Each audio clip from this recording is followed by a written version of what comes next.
Thank you, Professor Priscilla Leung. Yes, we should respect the international norms and international rules.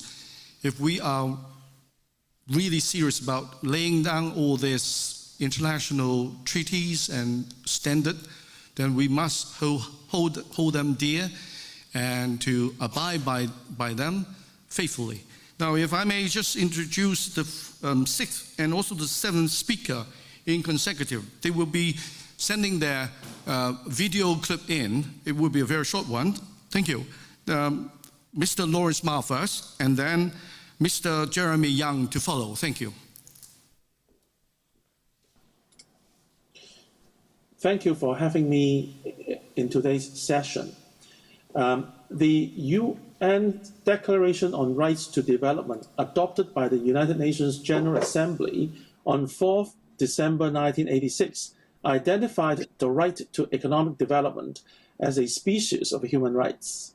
China and Hong Kong's right to economic development is now being hindered by the United States government, aiming to introduce up to 28 bills this week that target China and Hong Kong. The key bill that affects U.S.-Hong Kong relationship is the Hong Kong Economic and Trade Office Certification Act. This bill, if it becomes law, would enable the president to close Hong Kong's trade office in the United States if the Hong Kong government cannot prove itself that it is free from influence from Beijing, or Hong Kong has lost its autonomy. Now, Hong Kong's high degree of autonomy is guaranteed by the Basic Law. It has an independent administration where only about a handful of principal officials are appointed by Beijing, but the bulk of the 170,000 civil servants are not. Hong Kong has an absolutely independent judiciary. It has its own financial system and currency, the Hong Kong dollar.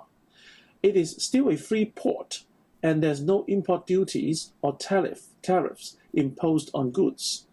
So the allegation that Hong Kong lost or has lost its autonomy is not true. Also, the bill targeting the HKETO is purely political.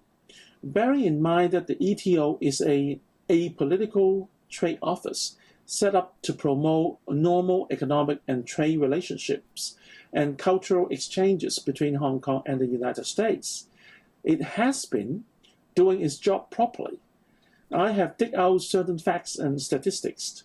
In the past 10 years, the United States has a trade surplus of about $271 billion with Hong Kong, and the largest amongst its global trading partners. The United States has more than 1,200 companies have setting up business in Hong Kong and running its operations in Hong Kong.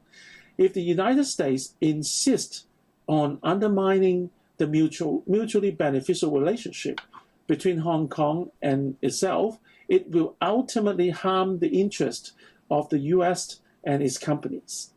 So we urge the UN to remind its member, especially the United States, to honor, respect, and implement the UN Declaration on the Right to Development.